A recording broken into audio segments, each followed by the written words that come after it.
क्या आप जानते हैं, एक वक्त था जब लोग इल्म को सोना समझते थे और किताबों को खजाना। लेकिन फिर एक दिन वो खजाना जलकर राख बन गया। कहा जाता है कि दरियाए दजला का पानी कई दिनों तक काला रहा, क्योंकि उसमें हजारों किताबों की स्याही बह गई थी। ये वो दिन था जब बैतुल हिकमा यानी इल्म का महल हमेशा के लिए खत्म हो गया।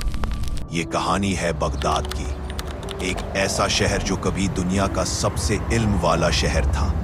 यहाँ से इल्म, फन, साइंस और फलसफे की रोशनी पूरी दुनिया में फैली। 9वीं सदी में जब यूरोप अंधेरों में था, तब बगदाद के लोग रातों को चिरागों के नीचे बैठकर इल्म हासिल कर रहे थे। इसी जमाने में खलीफा हारून अल रशीद ने एक बड़ी इमारत बनवाई, जिसे कहा गया बैतुल हिकमा, दानिश का घर। ये सिर्फ एक लाइब्रेरी नहीं थी, बल्कि एक ऐसी जगह थी जहां तर्जुमे, तहकीक और तालीम का काम होता था।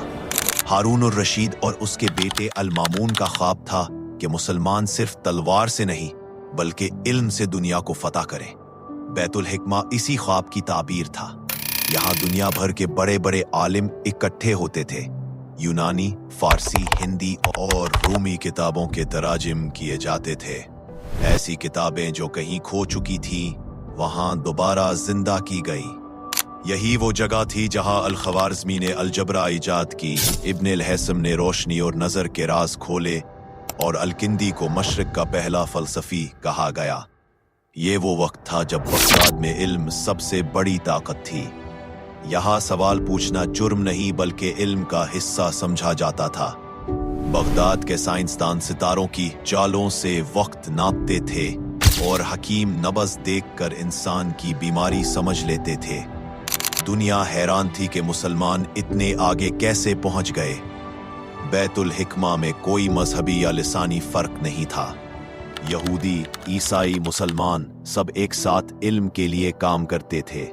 सबका मकसद एक ही था, सच की तलाश।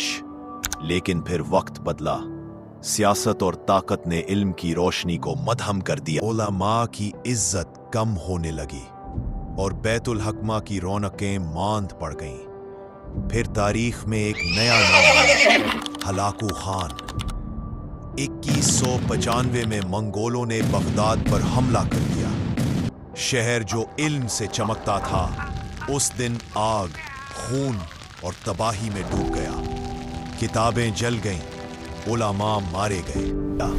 उलमा की इल्म का वो अजीम घर राख में बदल गया। कहा जाता है कि इतनी किताबें दरिया में फेंकी गईं कि दजला का पानी कई दिनों तक काला बहता रहा।